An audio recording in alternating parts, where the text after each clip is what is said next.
Cruz on fire. Beautiful sequence from Cruz. Come together. That's where the power's at, baby. Let's go. Dominick, the Dominator! Cruz!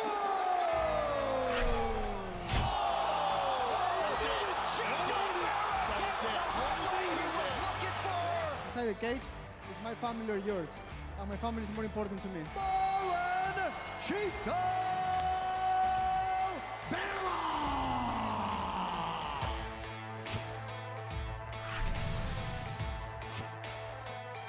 Welcome to UFC Unfiltered. Please tell me that's on video. I've never been happier. I'm made for a fucking podcast. That's dangerous. Listen to me, we're at it.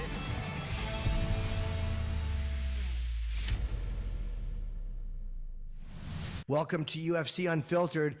We got Dominick Cruz coming in to start the show. Had a bit of a technical glitch starting, so we're here now. Dominick is fighting Chito Vera Saturday night, the 13th of August at Fight Night, Vera versus Cruz, and that is on Pechanga Arena in San Diego.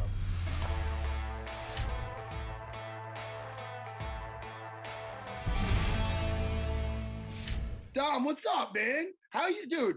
I don't want to say how you're feeling. I'm sure you're feeling fucking fantastic. Yeah, I feel as good as you can feel cutting weight, as you know, Sarah. Sucks, doesn't it? The cutting weight. You know, you should welcome. Don't you like what? This is something to at least pass time, no? But it's a shame that when you do it, you're probably in the worst mood possible. Yeah, no. The bright side is you're so like worried about your body's so worried about eating and drinking that you don't really think of anything else. So this takes you out of that, and then each thing, you know. So yeah, thanks. Over the years, has it gotten any easier, or is it something that sucks equally each time you do it? No matter what you do, when you take food and water away from your body, it sucks. Yeah. What's the closest you've come? Have you ever missed weight before? No. And have you ever come close to where you didn't think you were going to make it and you want to make it in the last minute? My last fight, I wasn't close to thinking I wasn't going to make it. I was just close to thinking I wasn't going to make the time slot. I knew I would make the weight, but the time slot was the closest call I've ever had. I was like within 15 minutes. Wow. Is this precise weight cutting? Is this something that like fighters have always been good at doing, or in the last, say, 10 or 15 years, has it gotten much better? It's almost like with baseball stats, their ability to break every single thing down to every pitch, every run, every lefty-righty interaction. Has it been that way with weight cutting as well? Yeah, you nailed it. It's exactly right. So now guys are cutting mass quantities of weight because they learned how, yeah. You must feel good because I think this is your fourth fight since May of 2020, which is a little over 2 years. It must feel good to be back. I know you fought 3 times in 2016, but it's got to feel better to be back in a much more regular kind of regimen of fighting and just you're back, you know, and there's no long layoffs at this point. Yeah, exactly. It's nice to piece camps together without having a null in between some sort of injury or surgery or something like that. So yeah, it's like you got the snowball rolling and it just gets to keep getting bigger. Dom, this might be out of left field, but fuck, you know me. I'm looking at you have some good, Dom's not surprised. You have some, hey, listen, your last couple of wins have been great. Pedro Munoz, when he fought Sean O'Malley said after the first round, I'm no Notre Dame, the fight ended the way it ended. Listen, so we don't know what would have happened or could have happened. But up to that point, O'Malley said, look, anybody that knows what they're talking about would have scored that first round for me because, you know, anytime he kicked me, it hurt him. And I don't know. I don't know the logic in that. I don't know. It's like the guy might not be hurting you, but what was your take on that fight? I just want to hear your take on that. Well, you got to look at what O'Malley does well in the sense of this, like talking to a camera. He's doing an outstanding job. So you got to give credit to him. When he says that, he now puts in the minds of the world who listens to him, which he has a big backing because the Nelk Boys back him, which gets millions of views, right? So the Nelk Boys make him more heard than anybody else. So if he starts an agenda with what he says, people hear that. And then now he won the first round. I mean, look at him versus Vera. He said that he's undefeated. People don't even know that Vera beat him. So he has a smart way of using the camera to get the idea out. Whether it's true or not doesn't matter. People listen to the internet. For whatever reason, people don't pay attention to the facts anymore. They listen to the internet. So once you realize that, he's adapted that and understood that. So he says not necessarily what's factual. He says what works to get him through. And it's smart. You have to give credit to it. But that fight went 2 rounds, and it wasn't like a barn burner fight. It wasn't super active. They were jockeying for position. So they needed the 3rd round for me to even really say what the fight was. They went 2 rounds. It's like, if anything, it would be a draw.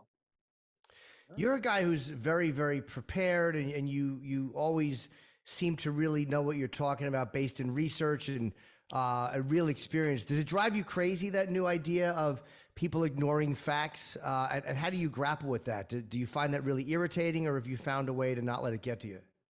Well, the key is to just understand that whether it doesn't really matter if it irritates me, that it's beside the fact, or if it's wrong or right, it's just what's happening.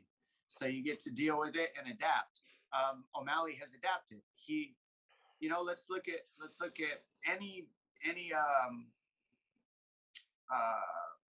anybody who's what's the word I'm looking for? My brain's not working because of sugar.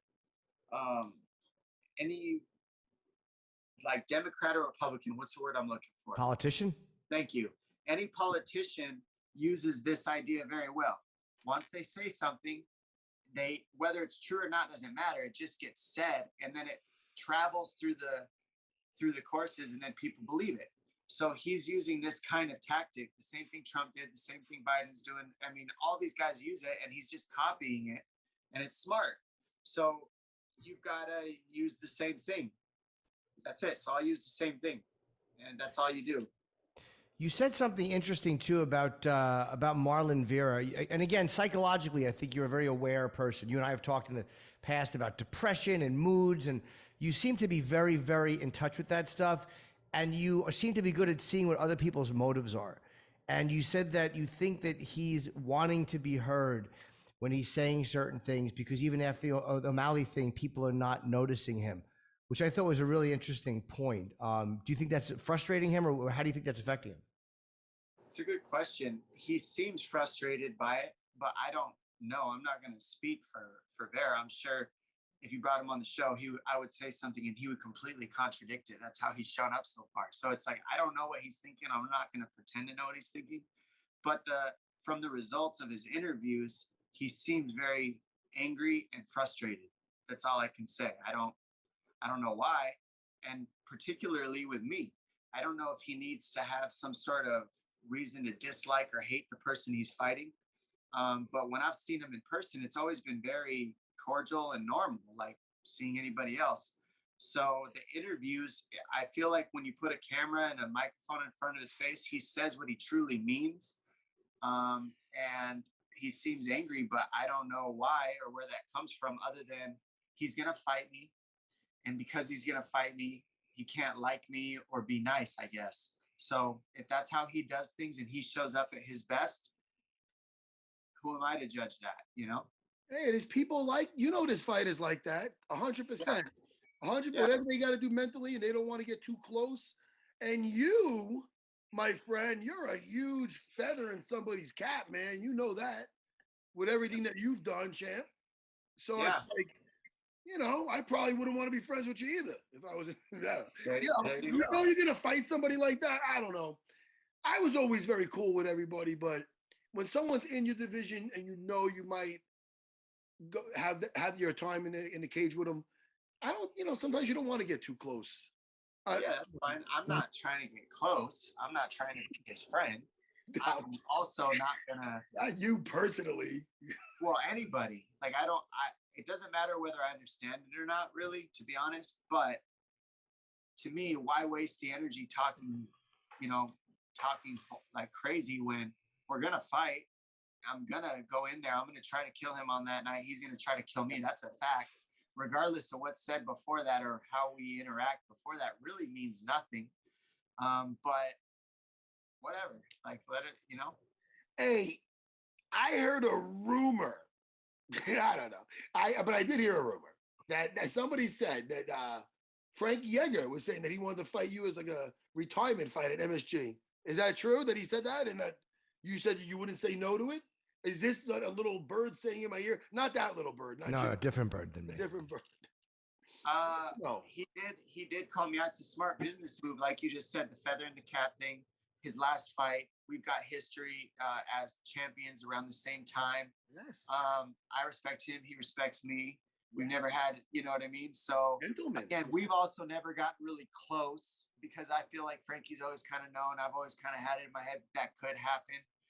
But I'm pretty focused on Vera right now, and that's it. He took Frankie out. And so it's like, I would love to just beat Vera and then discuss all that after, 100%. As a fighter, I feel like a dickhead even bringing him up. But you got to bring a show to run. Of course. You said something interesting too about Chimaev, that his future is going to kind of depend on who he associates himself with, who he trusts, and who he listens to. And you handle your own affairs, which I think is really smart. But when handling your own affairs, sometimes management says things to the managers of a fighter or a comedian that they don't want the performer to hear.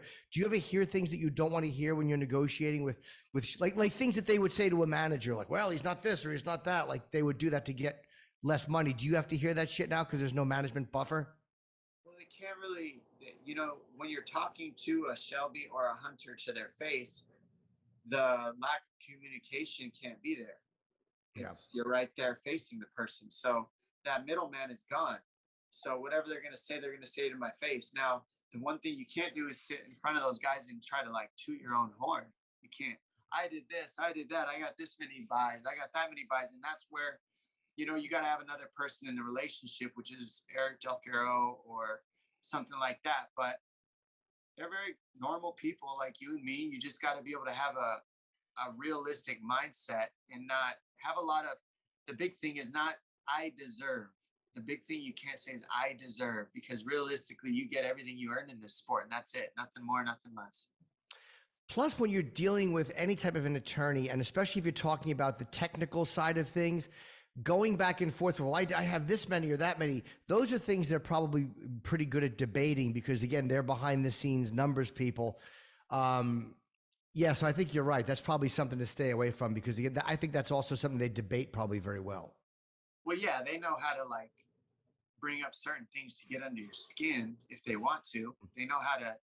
You got to think they don't have the real skin in the game because they're not fighting to the death on anybody. So the ego isn't really attached for them. They can just throw whatever they want, and I don't have anything to throw back at them because they're going to sit on the sidelines like this and nod their heads or thumb down or thumb up. That's their game, like think Gladiator, thumb down, thumb. That's their job. They sit on the outside and do that. I have to go in there and put the skin in the game. So it's a different thing. But what I like about it is realistically in other organizations, you can kind of get different sponsors. You can renegotiate contracts, fight by fight, even maybe if you have enough pull. You have some leverage with certain organizations depending on who you are and how your fights turn out. Like if I have some crazy barn burner fight of the year fight or some super knockout and you're in Bellator or PFL, maybe you can renegotiate something if you have a good enough manager. But in the UFC, you're signed at minimum 4-fight contract. So do I really need a manager collecting my money for 4 fights? Like when they already know what I'm going to be made, how much I'm making right off the bat. So really, I only need a manager to negotiate for 1 fight only. After that, also, the UFC dictates what sponsors we have.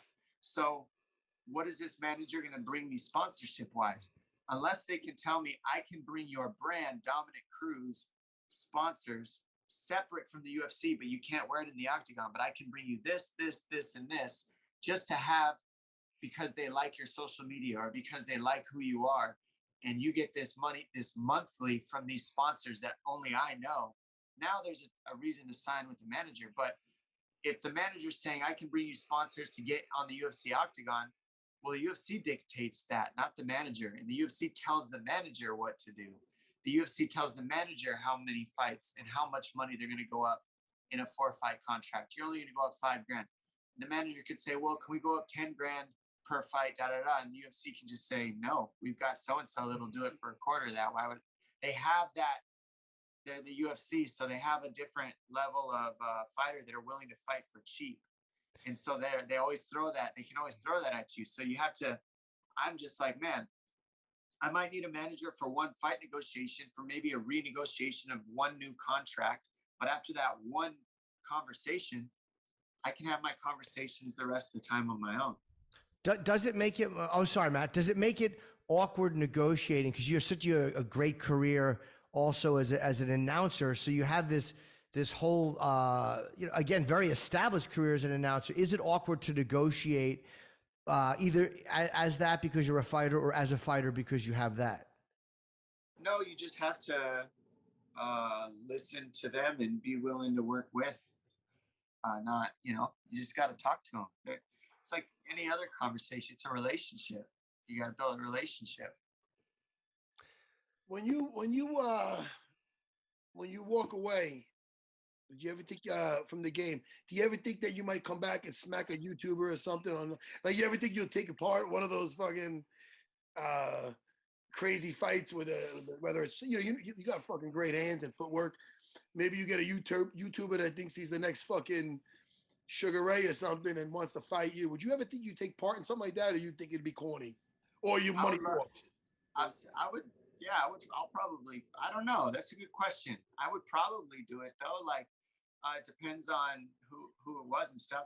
One of the fights that I've said that I would be willing to have is that fight against Hans Molenkamp for a charity match. Like, he's 5 times my size, and he's throwing high kicks on people, and he's throwing fighters on his page, pretending that he's best friends with them. But he'll only give monster sponsorships to the fighters that allow him to put them on his page. So it's like there's a weird thing going on with him. So I would love to just, he smacks off that guy for charity. Does he? And he smacks the drinks out of their hands and stuff to try to. Yeah, now, why is he doing that? Why is he doing that to get like his own to try to get? He promotes his own brand. So, like, let's say you want a sponsorship with Monster.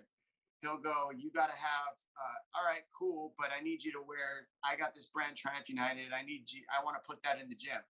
Or I want you to, he'll promote his own thing. And then if you do that, or if you go on his page and if you play nice, then he can get you the Monster sponsorship.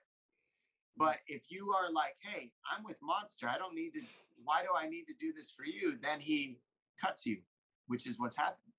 Oh man! So you were friendly with him, or did he try to make it more friendly? Well, we were friendly, and then he started trying to pull these things, and I'm like, hey, I'm sponsored by Monster. I want to represent Monster. Monster's a great advocate for the sport. They do so much for mixed martial arts. Like, I love Monster.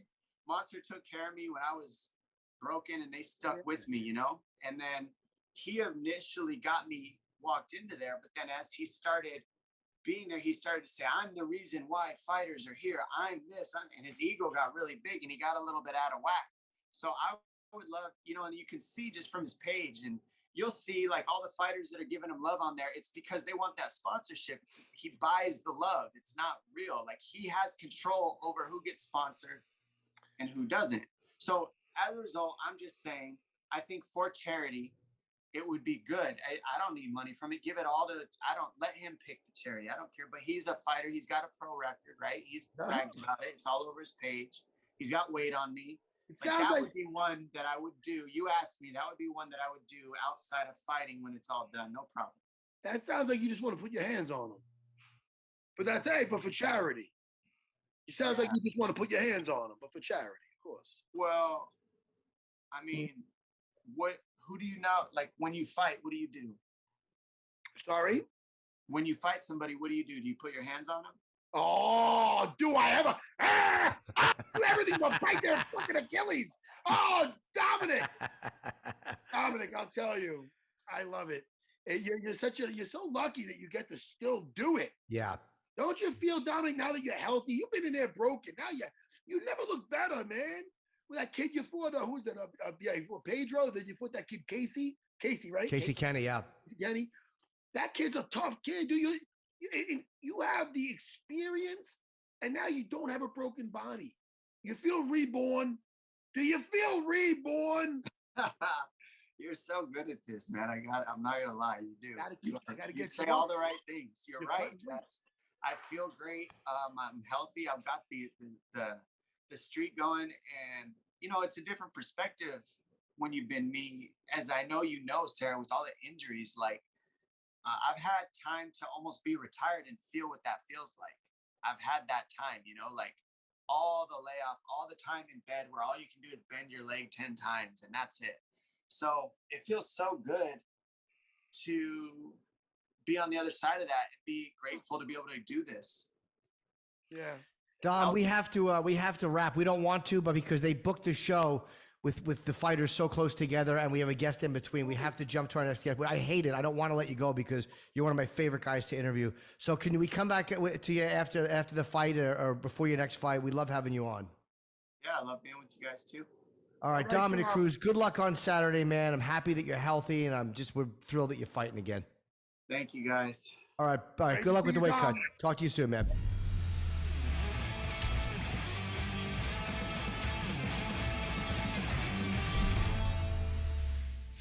How you doing, man? Yo, what's happening? Apologize for the delay. We had started late because we had technical issues, and we just had Dominick Cruz, so we're sorry about that. Don't worry about it. I have these difficulties every goddamn day, so I understand. With Zoom and the technology? Yeah.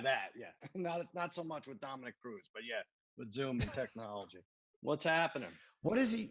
Well, we know you're a fan of the UFC, which is nice. We love getting guests on who are fans of the sport as well. Sometimes they'll say like, "Hey, so and so's a fan," and the guy will come on and he's watched UFC once in 2011.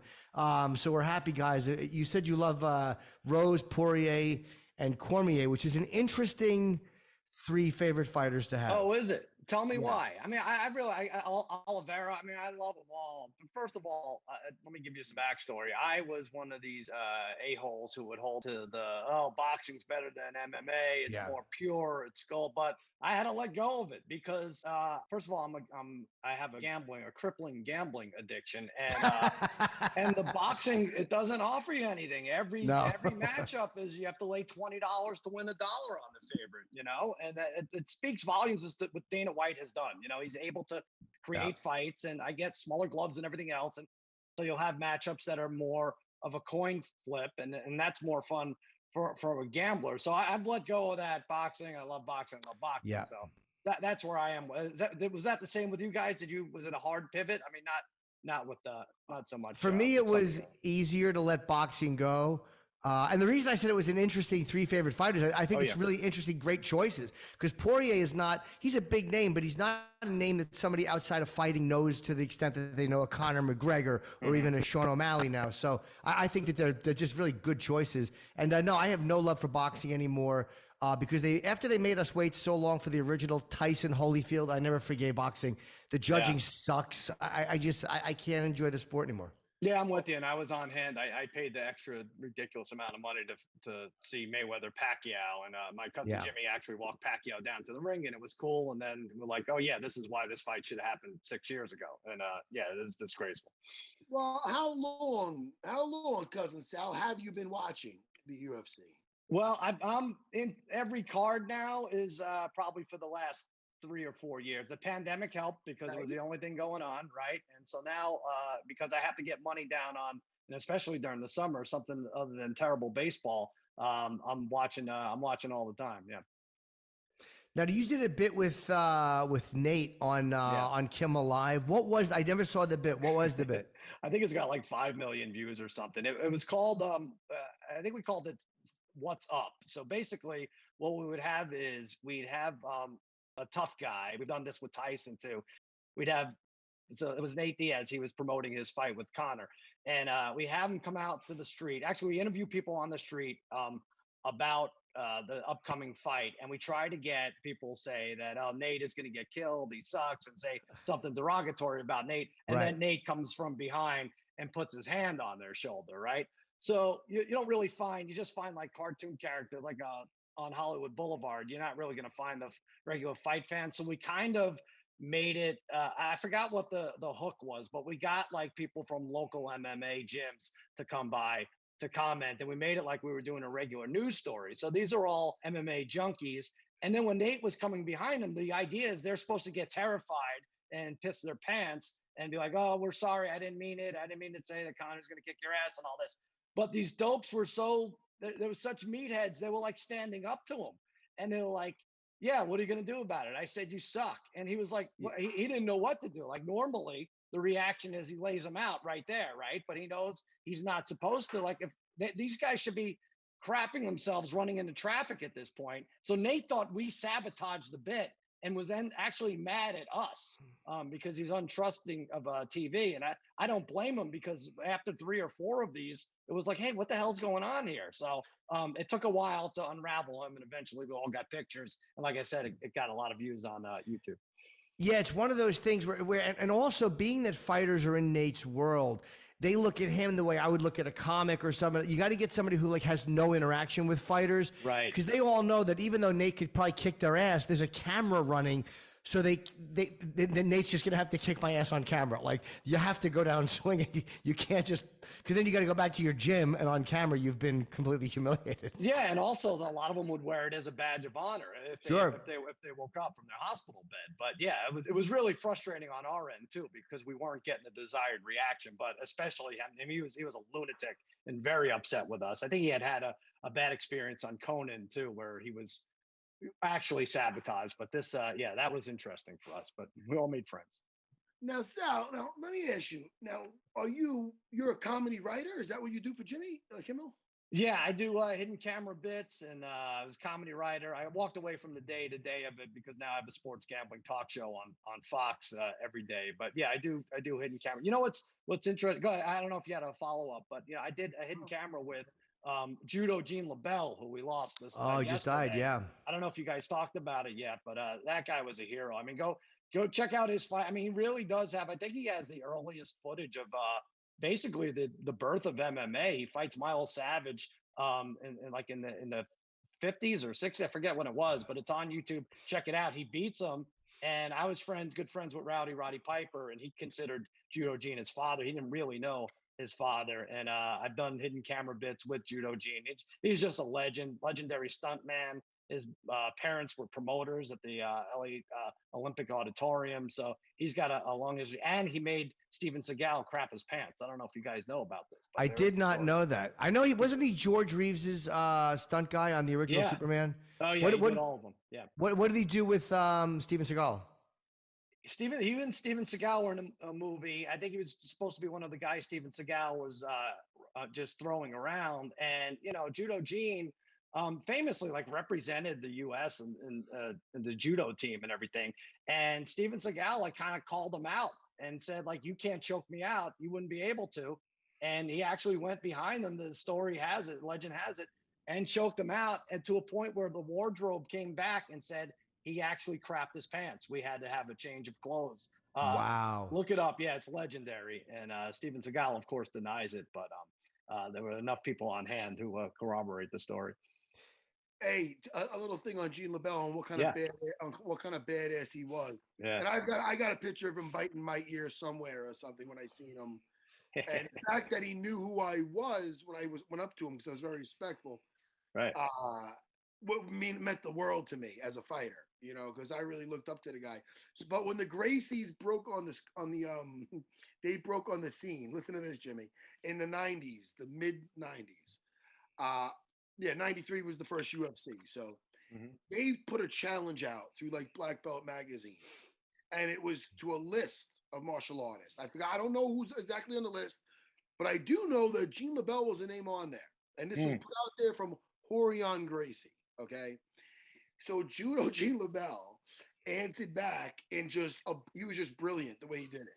he goes, oh, it was a Gracie challenge, you know, and they were looking for legit martial arts to go in the UFC to challenge them because Royce was going through people. So he goes, hey, I accept the challenge, but since you know that you guys are my kids' age, I want to fight the old man. He wanted to fight Elio. He wanted to fight the dude. It was nice. You can look this up. This is legit. So, and Elio at the time was probably like 70 or something. So it was just a big. He goes, look, I considered Horian a friend of mine through acting. I think they knew each other through stunt work or whatever. Right. So to put my name on that list of guys that try to promote your jiu-jitsu is fucking all right. I accept, but I want your old man, dude. It was fucking phenomenal. I probably never heard this story before, but I remember it as a kid, and I'm a Gracie guy. Renzo Gracie's my instructor. Yeah, I'm the first American black man under Renzo Gracie. I carry that flag, but fucking Judo Gene LeBell was saying, hey, fuck everybody. It was so he was an icon. He was legit. And like you said, when he fought that guy Savage, the guy who was a boxer, he had a gi on. If I remember correctly, he had a gi on, right? Yep. And he'd be taking him down with his judo. And that was way before the first UFC in 1990. Oh, yeah. So much respect to the legend, Judo Gene LeBell, because my father used to show me VHS tapes on the stuff he would do and his instructionals. And he was funny. A girl would come in, he'd be like, oh, I'm a leg man. Oh, no, he's hysterical. And he gets really funny. The girl would smack him or clothesline him or something. He was so great. Jimmy, he was so great. I know. You know. And you took judo too, didn't you, Sal? I did. I went to a Oswego, upstate New York college. And, it was. I think I bombed there actually. What'd you do? I think I bombed there. I've done so many gigs in colleges. I think I bombed in Oswego. Well, it's not the sense of humor. Yeah, I could see the townspeople maybe not enjoying your style, but that's on them, not you. But yeah, back then, like they'd have ropes for women to walk to class because the wind was so strong and it was almost always snowing. So I took a self-defense course. Judo I actually took because you had to learn how to fall. Because everyone was slipping all over the ice, all over the place. You had to, tuck your elbows, tuck your chin, and slap the ice. And by the way, this came in handy 3 or 4 times a year. So I took it for that, and then I ended up getting a brown belt. It became easy. It's easier because I was a high school wrestler, and if you go from wrestling to judo, it's a natural pivot. But yeah, I liked it. I liked it very much. And then it's so funny with Judo Gene. He has a dojo here in near the Burbank. And I made the mistake of going down there one day and just got wiped up. But he was pretty hardcore too. There were 2 women fighting it out, and there was an arm bar, and she chicken winged it, and the one girl wouldn't give up, and the one on top that had the chicken wing looked at Gino Joe, and he's like, Judo Gene's like, break it, and she broke it. And I know it was like scary to see. I was like, all right, I don't think I'm coming back here anymore. I'll tell stories on podcasts about how I was a brown belt in judo, and that's enough for me. I like how you started your judo career because you wanted to learn how to break fall. Yeah. Yeah, exactly. Like I want to learn how. Usually people are like, yo, I want to learn how to fight. I want to learn how to throw somebody. Like, yo, it's pretty slippery. I want to learn how to fall. Maybe I should take Taekwondo. Maybe I should. That's fucking funny. It's different form of self-preservation, but yeah, it's really just to not fall. And Sal, you made me laugh. And we have to run in a minute. We have Chito Vera coming in, but I wanted to. It made me really laugh. You said you have a crippling gambling addiction. Do you still gamble? And who are you taking against Cruz Chito Vera this Saturday? I like Vera. I'm going. I might go the second round knockout. I like taking the odds on some of these things. I get killed with the over-unders. Anytime I take an over, it's over in a minute and a half. So I want to hear your thoughts on it. But it's a bad addiction, and I seem to get stuck. Give me a winner, please. I'm really bad the last couple of weeks. Honestly, there'll be some weeks where I pick 4 out of 5, and then I'll go a month where I'm 0-15. It's so hard, and I'm also one of those saps who bets with his heart. Like I don't gamble for money because again, I'm too fucking compulsive. Mm-hmm. I tend to pick people I like more, even though I don't like to admit that I do that. It's hard for me to side against a guy I like. So I'm a terrible gambler. I'm terrible at it because I will always bet with kind of my heart instead of what I think is really going to happen. Have you done that? Have you fucked up, or have you bet against somebody you really liked and won money?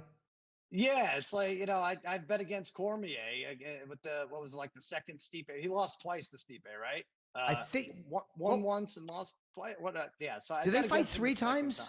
I thought they fought twice. Maybe you're right. Yeah. Did they? He knocked him out. I know he knocked him out With that short punch. Yeah. Yeah, he did. Actually, Stipe beat him twice, but that was it. So it was the second of the trilogy. I bet Stipe, and I love Cormier. I mean, I've at Fox, I've sat next to him, and it's amazing seeing this monstrous presence, and he's getting makeup applied right next to me, some idiot. But yeah, so sometimes you have to go against it. It depends how much money you need at the time, right? But it's all opinion based betting, and it ends up in the toilet. Yeah, it really does. Well, how often are you on Kimmel too? I mean, you're really a fun guy, and obviously you're very funny. So, does he have you on? Is it weekly, or is there no real schedule to it? Yeah, there's no real schedule. Every couple of weeks, I'm going out there to shoot hidden cameras right now. I'm going to be like a COVID police officer in Brooklyn in preparation of their week-long stay in Brooklyn at the end of September. Okay. So that's hidden camera. I don't know. I feel like people have less patience for hidden cameras now. So I might actually take a right cross to the jaw at some point. I do worry about it. Hey, fuck it. As long as the cameras are rolling, that's all that matters. It's worth it if the cameras are rolling. Exactly right. All right, Sal. Chito just jumped into the waiting room. Thank you for being patient with us today. We just had some technical. We'd love to talk to you again. You're obviously a big fan of the sport and a really entertaining guy. So please come back on with us again. All right. Thanks for having me, fellas. It was a lot of fun.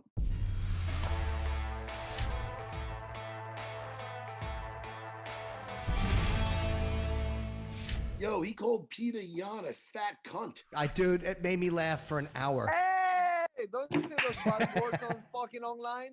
That's rude. What? What's that? What? That is rude, saying the C word. You don't say those things online. Did you? Let me ask you something, Marlon. I like your Kango hat. Yeah, I like that. Listen, it's a bucket hat. Yeah, bucket hat. Wait a minute. I just read. Earmuffs if anybody's kids are around, okay? You called Petr Yan a fat cunt? Fat cunt. Yeah. I just like how it sounds. Sounds great, huh? Because he was eating pizza in Italy. Oh, I want to eat pizza in Italy. Oh, me too. It's fine. I want to fucking eat anything. But I'm a fucking professional, and I just do it right because it's just better to do it right. Yeah. Let's just go into it since we start with the Falcon. They called us on a Wednesday, like 2 months ago. Oh. Hey, Mr. Vera, this is Sean Shelby. You want to fight Petr Yan in Boston, August 13th? Sure. I asked my coach, yeah, cool, let's do it. And then they called him, and he just didn't have the time to make the weight or prepare because he was on vacation. But then I asked myself that morning before the UFC called us to offer us a fight, he said he will kick my ass, and he basically called me out. Okay. So I was like, how you call somebody out and then you say, yes, I want to fight you, but not this day. I want to fight you different day. If I go online, I say I call anyone out. That means I fight you today. But got a point, Jimmy. Yep. And you've also, sorry, Marlon, I would say you've been very, very, you're vocal about how healthy you eat, and you always kind of stay in some kind of shape. So you're always kind of ready to go, aren't you? Yeah, but isn't that my job? Isn't that my job to be in shape? It's not my job to go to the gym every day. Like, fighters just get weird with this kind of thing. Like, I'm a rock star, so I kind of like, I only train for camps, or I only train where they tell me you might be fighting. I'm like, that was never the case. Like, you signed up for being a pro fighter and your dream is to be in the UFC. It's a full-time job. Like, just because we got a bigger social media than a guy that works at fucking Amazon doesn't mean you don't show up every day. Like, don't these kids get it twisted. They think they're cool. They think they can do shit. I'm like, it's a fucking cage fight. You gotta be ready for this shit. It's not cool. At the end of the day, it's a fucking fist fight. It is. It's a cage fight. And listen, some people are made for this, Marlon. You're fucking made for this. Your last few fights are amazing. The Rob Font fight, you kept getting. It wasn't that he was fighting bad, but you were just besting him, and you just refused to back down an inch. And you were getting better and better as the fight was going on. It was fucking crazy. And then you took out a legend in Frankie Edgar. And now, I mean, you got another legend in front of you. Is it a little extra something because like Frankie Edgar was a huge feather in your cap. Like Dominick Cruz is a former champion. And he's just, obviously he's so well known. Is it, even though you're so prepared for everybody, is it a little more knowing how big this guy's name is? Oh yeah, 100%. Like you can drink wine, right? But you can have a $10 bottle, or you can have a fucking thing that's been sitting down for years and it's gonna be sweet in your fucking mouth. So these guys are just better names to be. They're just, and it's not that I'm only looking for them. They come to me, they offer me those fights. I'm like, I take them. Like I and then I like to keep it real. It's not about like I'm finding a specific style. I fight anybody just because that's the only way I'm gonna become a world champion. I avoid no fucking body. If there's a guy in the top 10, nobody knows about it. That it's he got a shitty personality, but he's just a good fighter. I call him out too. So it, I don't jump nobody, and I think that's why I'm getting these big fights just because they know I'm not the guy running away from the boxer or the wrestler or the grappler. I fight anybody because I know how to fight. I'm a good fighter. I'm well rounded. I don't have an issue with any style, and I got the most important thing, and it's lungs, heart, brain, and balls.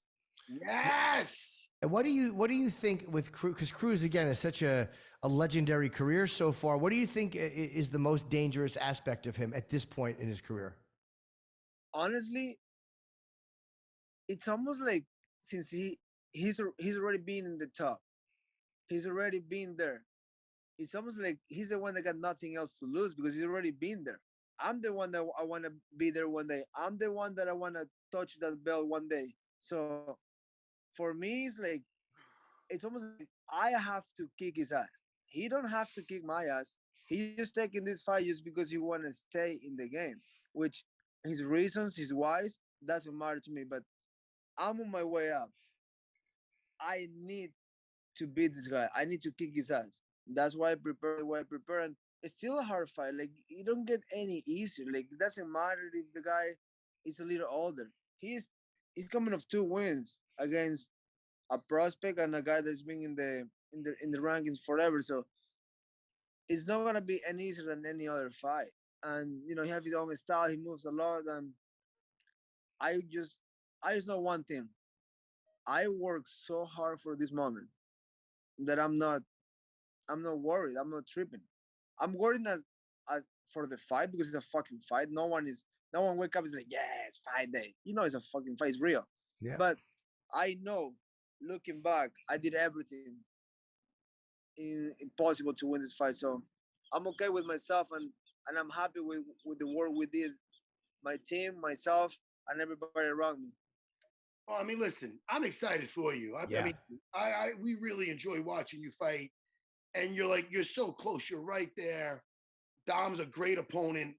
I want your thoughts, not on yourself yet with them, but like, TJ Dillashaw is fighting Aljo for the belt. What's your thoughts on that fight? On who's going to be the victor in that one? That's a great fight, and it's a hard fight for both guys. Like style wise, TJ, he will come, throw bombs, throw a lot of kicks. Like TJ comes to fight. Aljo on the other side, you know, I have the opinion he's a great athlete, and he have a phenomenal wrestling, and he find a way to grab you down and play his game and get you tired. I don't see him much as a guy that is like is willing to die to be in there. But even if I think he's not a real fighter, he's a better athlete, it doesn't matter. He can still kick in your ass just because the athlete he's big for the division. He's bigger than most of us, and he got the wrestling advantage. He goes in there, so it's a tricky fight. Like I say this, if TJ can defend the takedowns and don't get hold in any position, and is able to touch him during the fight, I say TJ will take it. But I'll you grab anybody and hold him for round after round, he will dominate. So it's a tricky fight. It's whoever come on top first and is able to maintain the position. And what do you think also of Petr Yan and Sean O'Malley? You said something interesting about O'Malley already has an insurance in place. What do you think about that fight? Is that too big of a jump for O'Malley up to Petr Yan?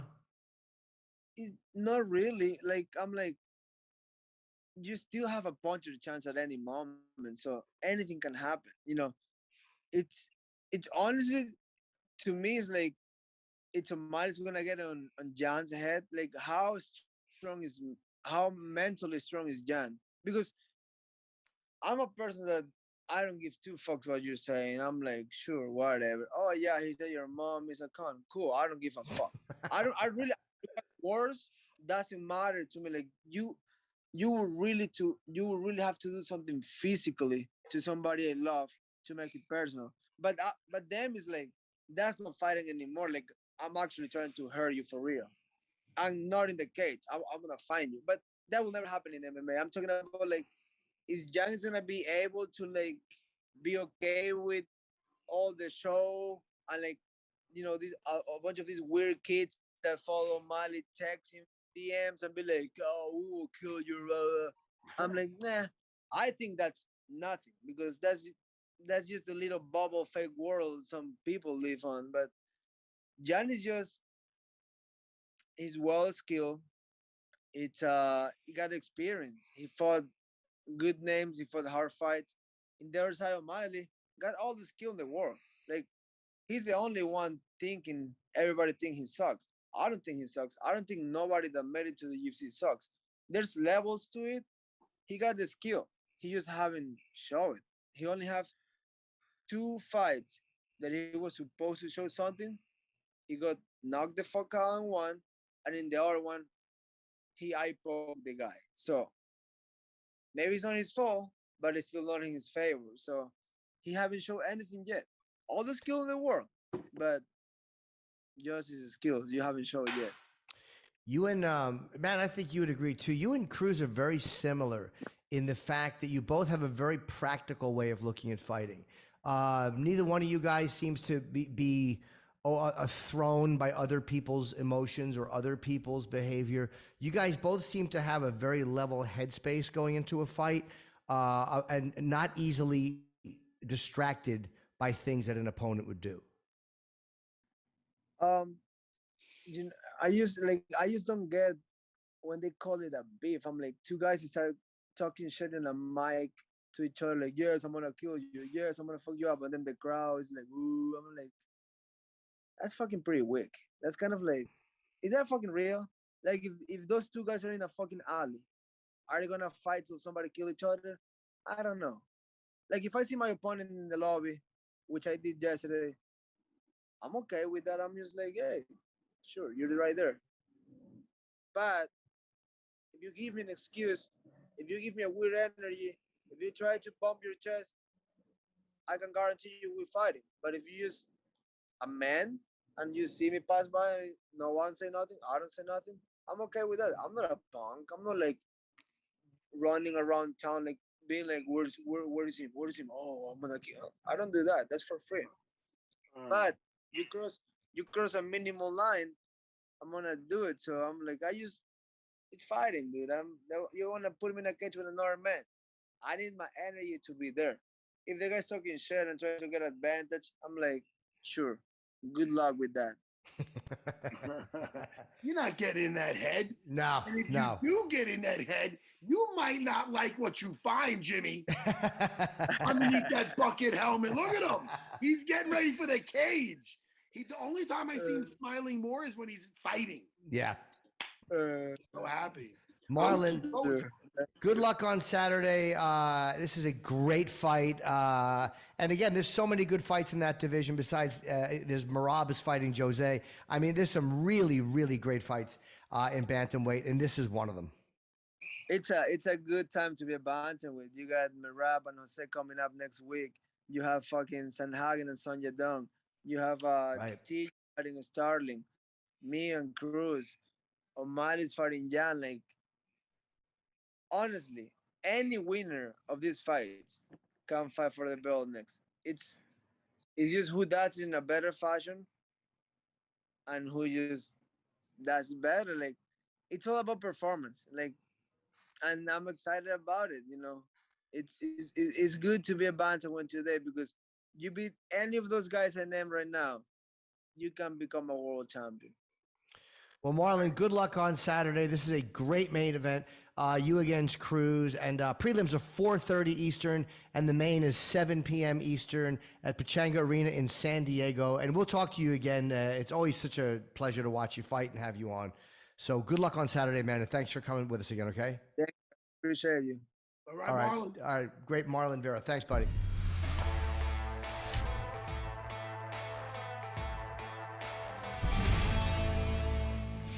This is a great main event. And they really do remind me of each other as far as neither one of these guys falls for any bullshit. Yeah, man. Listen. You're not going to get either guys. They're both unflappable. Dude, I flap a lot. Listen, Jimmy. I didn't even. Wait, your audio cut out. I didn't even hear what you said. I flap a lot. I lied. I heard you. Well, I know you heard everything. You're a bully. Jimmy, today, it's been 6 weeks and a day, and I taught the afternoon class today over at Sarah BJJ, Huntington. I taught the class. Oh, great. How's your leg? You feeling all right? Oh, it's still in one piece, and I felt good.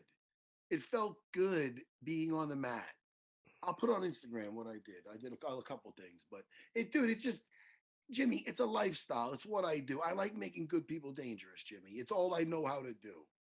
You know? Well, I'm going to start training. I'm doing, I wanted to ask you too, before we go, what? I'm getting a minor surgery in a couple of weeks in my sinuses, a little something so I can breathe better and then hopefully use my machine and get some more energy and a couple of things. I thought it was that other thing you were doing. What, the implant for my testicles where you go and your dick goes big? No. Yeah, the cock enlargement. Yes, that one. No. I only fuck people that have small hands, so it just looks big. that could work too. When you went under anesthesia, because I could do it with a local, but I don't want to be awake for that. Go under, man. Go under. You come right out. Did you get sick when you came out? I did a little bit. Puked? I did puke a little bit, but it's all water, so you don't have nothing in you. It's right. Like that. Yeah, it's not nasty. It's not like chunks of fucking, right. You know, you got a clear thing. So this time I did have a little bit of that, I guess, because it's harder. Dude, I'm looking forward to getting the other knee done. That's how good I'm walking around, Jimmy. I can walk with you to Penn Station now. It's not a problem. Oh, you can walk around. Okay, good. I'm fucking walking. I'm walking. You're happy you did it. I'm already happy I did it, dude. Like I said, I'm already teaching shit. You know, it's good. I thought I'd be like, oh my God, I'm gonna be. Don't get me wrong, I'm not on my knees. I'm not, but I mean, I am. Like today, I was escaping somebody on the back with the hooks. I was escaping, getting to the half guard, showing how to take the back. I mean, and it feels good. Good. And it's only gonna get better. So I'm gonna be fucking. You know, I'm happy with my titanium knee so far. All right, good, buddy. Well, listen, let's Vera, Dominick Cruz this Saturday night. And thank you very much to the great Dominick Cruz, to Marlon Vera, and to Cousin Sal, who was very entertaining. I wish we had more time with each guest. They were all so good today.